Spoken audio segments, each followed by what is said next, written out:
Hello नमस्कार, आप सभी का बहुत बहुत स्वागत है उत्कर्ष प्लेटफॉर्म के द 10 मिनट स्टडी शो में, जिसका नाम है राजस्थान के प्रमुख चर्चित स्थल के बारे में हम बात करने वाले हैं। और ये एकमात्र आपकी रिवीजन क्लास होने वाली है। तो चलिए आइए विदाउट टाइम वेस्ट किए जो है यहाँ पर क्या करते हैं, इस क्लास की शुरुआत करते हैं। यहाँ पर हम बात करेंगे गंगा भैरव के बारे में, बहुत चर्चा में रहा था। गंगा भैरव जो है घाटी लेपर्ड सफारी की बात करते हैं तो इसका शुभारंभ जो है कहाँ पर किया गया है, काजीपुरा जो है अजमेर में। और कब किया गया था तो ध्यान रखेंगे 17 सितंबर 2025 को किया गया था। और इसका इनोग्रेशन किसने किया है तो हमारे विधानसभा अध्यक्ष यानी कि वासुदेव देवनानी। और साथ ही आप ये भी ध्यान रख सकते हैं कि अगर आपसे कोई पूछे बीड़ लेपर्ड सफारी, ध्यान रखेंगे बीड़ लेपर्ड सफारी की बात करेंगे तो बीड़ लेपर्ड सफारी की शुरुआत जो है कहाँ पर हुई है, ये आपके जयपुर में। कहाँ पर हुई है, ये आपके जो है जयपुर में हुई थी। ये भी आप साथ साथ यहाँ पर याद रख सकते हैं।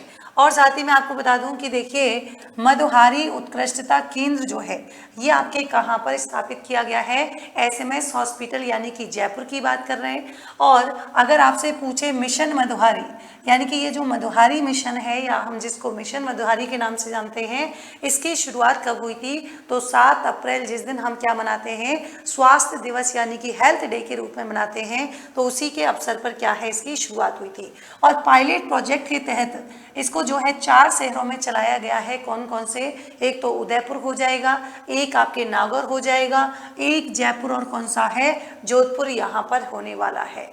लक्ष्य की बात करेंगे तो टाइप 1 डायबिटीज की देखभाल के लिए क्या है, समर्पित होने वाला है। और साथ ही देखिए प्रथम इंटरनेशनल एआई रोबोटिक्स लैब की बात करेंगे तो ये आपके कहाँ पर हो जाएगा, निम्स यूनिवर्सिटी जो है जयपुर। और शुरुआत हुई थी 1 अप्रैल 2025 को। साथ ही आपको पता है कि अगर आपसे कोई पूछे, है ना, इसी के साथ ही आपसे कोई पूछे, जयपुर से ही ध्यान रखना है, अगर आपको ये भी पूछ ले कि स्टेट रिमोट सेंसिंग, है ना, स्टेट रिमोट सेंसिंग एप्लीकेशन की बात करेंगे तो अगर आपसे कोई केंद्र पूछे तो ध्यान रखना एप्लीकेशन का केंद्र जो है ये तो आपके कहाँ पर है, ये तो आपके जोधपुर। कहाँ पर हो जाएगा, ये तो आपके जोधपुर में हो जाएगा।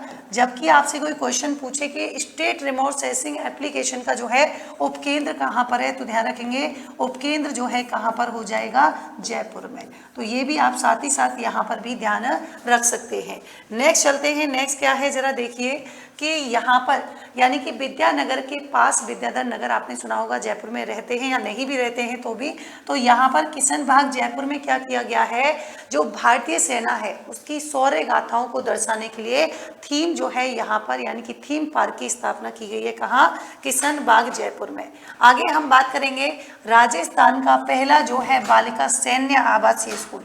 देखो पहली बात तो मैं आपको बता दूं कि जोधपुर की बात करते हैं ना, जोधपुर के थप्पूकड़ा की बात करेंगे, है ना, जोधपुर के थप्पूकड़ा की बात करेंगे तो यहाँ पर जो है कौन सा है तो आप कहेंगे पहला बालिका सैन्य स्कूल, है ना। तो यहाँ पर क्या हो जाएगा, पहला बालिका सैन्य स्कूल जो है क्या किया गया था, सैन्य स्कूल जो है ना, सैन्य स्कूल जो है ये स्थापित किया गया। लेकिन अगर आपसे कोई पूछे कि बालिका सैन्य आवासीय स्कूल कहाँ पर तो आप कह देना बीकानेर के जो है जयमल सरगांव। कौन से स्तर पर तो देखिए ये संभाग स्तर पर ओपन होंगे।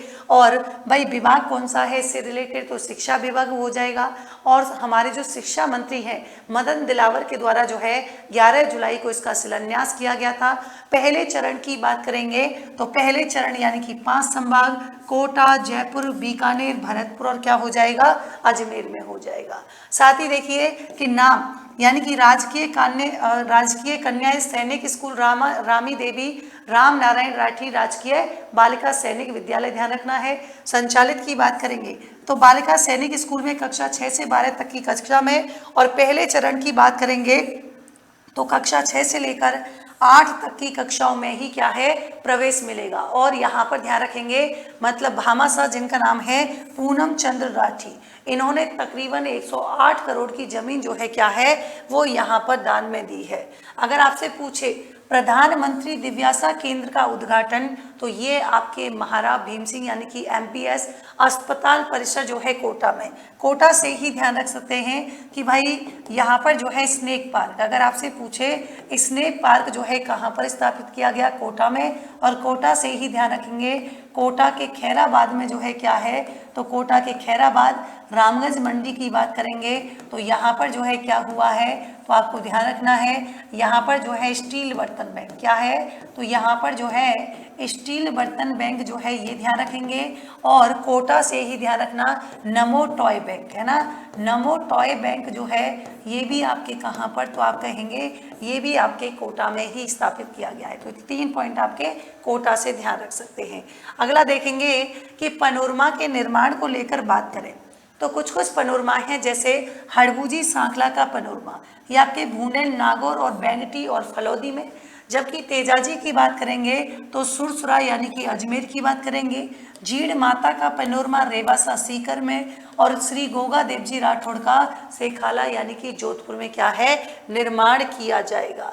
फिर आते हैं जरा देखिए कूनो गांधी सागर चीता लैंडस्केप की, ये पहली बात तो इसका विस्तार राजस्थान, यूपी और एमपी मतलब उत्तर प्रदेश के कुछ क्षेत्र भी इसमें शामिल है। जबकि मोस्ट प्रोबेबली हम देखें तो यहाँ पर जो है एमपी का 10,500 वर्ग किलोमीटर और राजस्थान की बात करेंगे तो 6,500 वर्ग किलोमीटर। कुल क्षेत्र जो है, कुल क्षेत्रफल कितना हो जाएगा 17,000 वर्ग किलोमीटर। और कूनो की बात करेंगे तो भाई गांधी सागर चीता जो है लैंडस्केप कूनो की बात कर रहे हैं। राजस्थान के कितने शामिल जिले हैं, तो सबसे ज़्यादा तो कोटा संभाग और फिर सवाई माधोपुर, बारां, करौली, कोटा, झालावाड़, बूंदी और कौन सा हो जाएगा, चित्तौड़गढ़ हो जाएगा।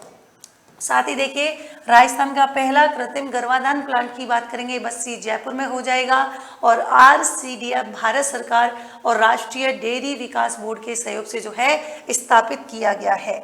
और साथ ही मैं आपको बता दूं एक और ध्यान रखना, महाराणा प्रताप स्पोर्ट्स यूनिवर्सिटी जयपुर से ही ध्यान रखेंगे। अभी जो है Maharana Pratap sports university, Maharana Pratap sports university की बात करेंगे तो ये जो है आपके कहाँ पर, ये आपके अचरौल, और अचरौल की बात करेंगे कौन सी जगह, जयपुर में। अचरौल यानी कि कौन सी बात करेंगे, ये आपकी बात हो जाएगी जयपुर। कौन सी हो जाएगी, जयपुर जो है यहाँ पर हो जाएगी।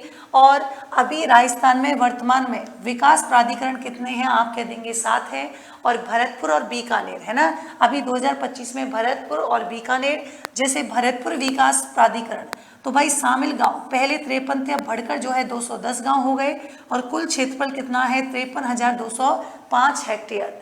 जबकि बीकानेर विकास प्राधिकरण की बात करेंगे तो नए क्षेत्र यानी कि 188 गांव प्लस क्या है 2 शहर हो जाएंगे। और आपसे पूछे वर्तमान में कितने हैं, 7 विकास प्राधिकरण हैं, जयपुर, अजमेर, कोटा, उदयपुर, बीकानेर, भरतपुर और कौन सा हो जाएगा, जोधपुर यहाँ पर हो जाएगा। कंजर्वेशन रिजर्व की बात करेंगे तो 2 जगह जो है कंजर्वेशन रिजर्व कौन कौन सी जगह, एक तो मोखला बारीबाद जैसलमेर और बुचारा मेन जयपुर की। और बायोलॉजिकल पार्क और जैविक उद्यान कहाँ पर, तो भरतपुर में स्थापित किया जाएगा। नाहरगढ़ जयपुर में जो है क्या है, संवर्धन कार्य किया जा रहा है। और घोड़ावड़ संरक्षण के लिए राष्ट्रीय मरु उद्यान है, आप सभी को पता है। और इको सेंसिटिव जोन की बात करेंगे तो टोडगर, रावली, फुलवारी की नाल, माउंट आबू के लिए भी क्या है, मास्टर प्लान जो है बनाया जा रहा है। साथ ही देखिए श्री कृष्ण गमन पथ की बात करेंगे तो लंबाई, कुल लंबाई जो है कितनी हो जाएगी भाई, लगभग 800 किलोमीटर। राजस्थान में कितना है तो 500 किलोमीटर राजस्थान के 6 जिलों से निकलेगा। और ध्यान रखेंगे ये मथुरा यूपी से शुरू होकर राजस्थान होते हुए जो है उज्जैन तक, और विकसित होने वाले तीर्थ स्थल यानी कि राजस्थान के प्रमुख 8 मंदिर हैं कौन कौन से, केशव राय जी महाराज बूंदी, मथुरा दास जी कोटा और बिहारी जी का मंदिर भरतपुर, बाड़ा का कैला देवी का मंदिर बयाना भरतपुर, त्रिनेत्र गणेश मंदिर रणथंभौर, द्वारकाधीश मंदिर झालरापाटन, जगन्नाथ मंदिर कैमरी करौली और कैला देवी और मदन मोहन जी कौन सा हो जाएगा, ये भी आपके करौली हो जाएगा। आगे देखेंगे ग्रीनफील्ड हवाई अड्डों की स्थापना। तो अभी हमारे जो है राम मोहन नायडू जो कि केंद्रीय नागरिक उड्डयन मंत्री हैं, इनके द्वारा 5 मई 2025 को क्या है, ग्रीनफील्ड हवाई अड्डे की मंजूरी दी गई। और भाई एक तो कोटा राजस्थान में और दूसरा कहाँ पर, पूरी उड़ीसा में हो जाएगा। देखिए भगवान देव नारायण जी के नाम पर पहला कॉरिडोर जो है स्थापित किया जा रहा है, कहाँ पर?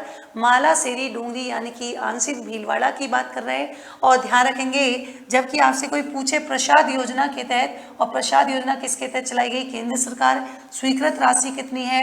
48.73 करोड़ रुपए। और परियोजना में शामिल तीर्थ स्थल कितने हैं? 5। यानी कि कौन से हैं? फटाफट से ये जो है आपको क्या बताना है, कमेंट सेक्शन में बताना है, जिनमें मेनली मालासेरी, साड़ू माता की बावड़ी, सवाई भोज मंदिर, गढ़गोटा, और आपको बताना है और यहाँ पर जो है कौन सा हो जाएगा, ये आपको कमेंट सेक्शन में बताना है। चलिए, एक इम्पोर्टेंट और ख़ास बात मैं आपको बता दूं कि देखिए, अगर आप इस प्रोग्राम को यानी कि 10 मिनट स्टडी शो को फॉलो करते हैं तो इसके 308 एपिसोड हो चुके हैं, जिनसे रिलेटेड आप क्वेश्चन प्रैक्टिस उत्कर्ष ऐप में कर सकते हैं फ्री। हालांकि आज आपने टॉपिक पढ़ा, आप शाम को ही तुरंत 7 बजे के बाद क्या कर सकते हैं, रिलेटेड टॉपिक से क्वेश्चन जो है प्रैक्टिस कर सकते हैं उत्कर्ष ऐप में जाके, और ये बिल्कुल एकदम फ्री है। और डेली करंट अफेयर की क्लास जो कि सुबह 8 बजे होती है, क्लास लेते हैं तो भी ठीक है, नहीं भी क्लास लेते हैं तो भी आप क्या कर सकते हैं, वीकली क्विज को अटेंड कर सकते हैं। यह प्रत्येक रविवार को होता है, तो आप इस QR कोड को क्या कर सकते हैं, स्कैन कर सकते हैं। अगर आपने उत्कर्ष ऐप डाउनलोड नहीं किया है तो पहले उत्कर्ष ऐप डाउनलोड करेंगे, उसके बाद RS जो है उसको आपको क्या करना है, सेलेक्ट करना है। वहाँ पर आपको द 10 मिनट स्टडी शो के नाम से जो है क्या है, क्विज के नाम से मिलेगा, उससे आप ऐड टू माई लाइब्रेरी कर लीजिएगा। हर संडे को टेस्ट मिलेगा, जो पहले टेस्ट हो चुके हैं उनको भी आप कर सकते हैं प्रैक्टिस, और 10 मिनट शो वाले जो पहले आपके जितने टॉपिक निकल चुके हैं उनके भी क्या है, आप प्रैक्टिस कर सकते हैं। और अगर आपने सारी क्लासेस नहीं देखी हैं तो प्लेलिस्ट बनी हुई है RS उत्कर्ष यूट्यूब चैनल पे, पूरी प्लेलिस्ट आप देख सकते हैं। वहाँ पर ऑलमोस्ट सब्जेक्ट मैंने कंप्लीट करा रखे हैं, और आप जो है अभी जो भी आपकी आगामी प्रतियोगी परीक्षा हैं उनके दृष्टिकोण को ध्यान में रखते हुए अभी कुछ इंपॉर्टेंट जो है सेक्शन मैंने करंट वाले लिए हैं। तो मिलते हैं नेक्स्ट सेशन में, तब तक के लिए thank you so much, take care, good night.